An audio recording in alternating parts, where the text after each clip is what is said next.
In the east lies the most sinister of Valeria's daughters. On the edge of the Quone River, within the vast primordial forest of Essos, waits Cahor, the city of sorcerers. It is known that the dark arts are practiced heavily here, even to this day. Such things as blood magic and necromancy, even divination, are whispered of. Even in modern times, the vast ancient forest of Cahor have never fully been explored. It is thought that they may conceal many mysteries and wonders at its core. Cahor is the only place in the known world where the reworking of Valyrian steel has been preserved, and the secret is guarded heavily. Steel made in Cahor itself is said to be superior in every way to the best castle-forged steel of Westeros. Maester Pole wrote that during his time in Cahor, he was whipped 3 times publicly for making too many inquiries about the process in which Valyrian steel is reworked. In the final instance, his hand was also removed.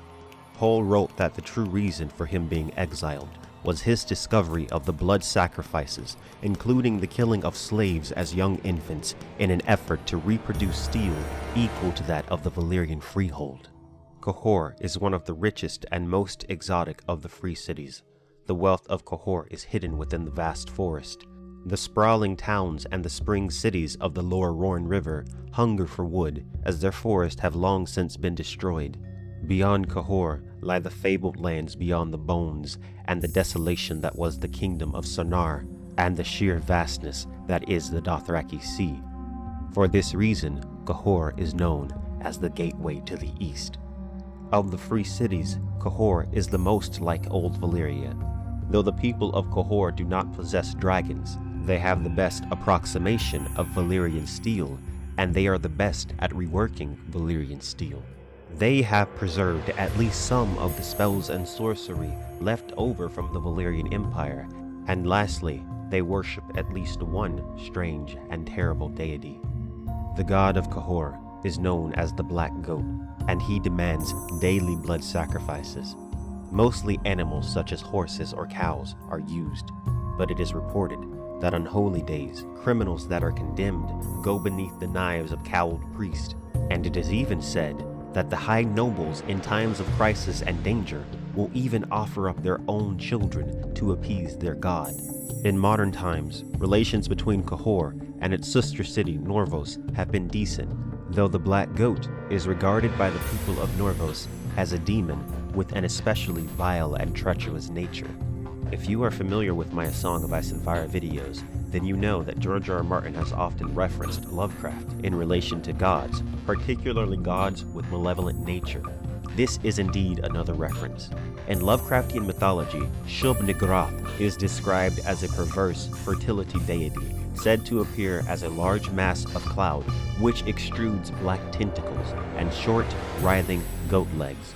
Shub-Niggurath is often associated with the phrase, "the black goat of the woods with 1,000 young." According to Lovecraftian mythology, the black goat is the figurehead through which Shub-Niggurath is worshipped.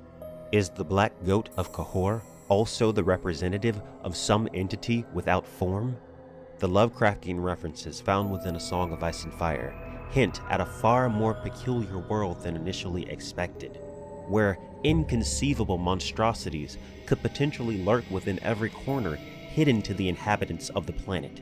And perhaps it is better that such entities stay hidden.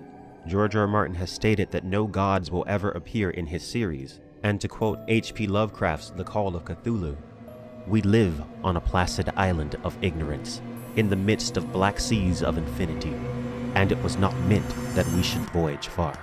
The idea presented within cosmic horror is that we should remain content within our bubble of ignorance, for if we attempt the piecing together of dissociated knowledge, it would lead to the discovery of forms so terrible and inconceivable that they would drive one mad upon the revelation of their existence. Is the Black Goat truly an entity, or a myth propped up by a misguided people? Cahor remains prosperous, shepherding caravans into the further reaches of the east. Its walls of strong stone stand high, defended by unsullied soldiers. Though the Lovecraftian references are clear, it remains uncertain whether some of the more abominable tales of Cahor have been exaggerated. though there is much evidence to support them. As the freehold was transformed into a society based upon the efforts of the slaves who toiled within the 14 Flames. These slaves extracted ever greater amounts of precious metals and jewels, which brought a previously unheard of degree of wealth and prosperity to the Valyrians. For at this point in the history of Essos, no other political entity could possibly stand in the way of the freehold, who would dominate affairs for centuries to come. Setting is one of the elements of fiction, but it doesn't get a lot of attention like plot and characters do. And in fantasy, it's crucial. It's crucial.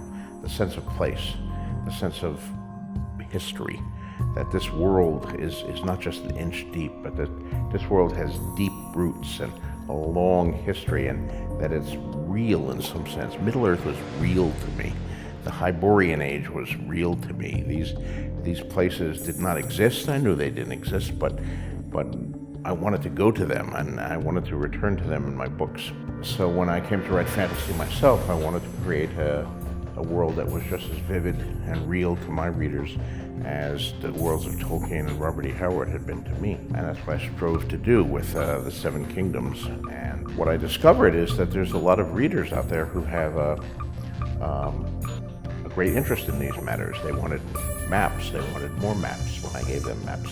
Then they wanted even more maps and more detailed maps. So we did a map book.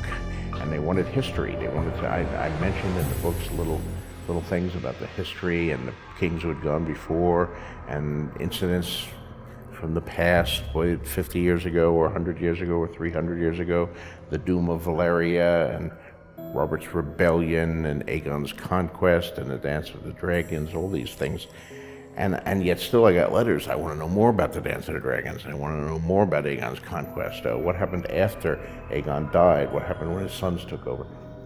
We decided that we would do a concordance, a world book as we called it. And that's what The World of Ice and Fire is. It's a big coffee table book that I've done with Elio Garcia and Linda Antonsen. These are fans from the beginning of the series. I think they know more about Westeros than I do. So they went through all of the books, and they pulled out every reference that I had to history and legends and geography and everything I had put in, and organized it all for me and put it in order. And then I wrote a rough draft, and I revised what they did and expanded it.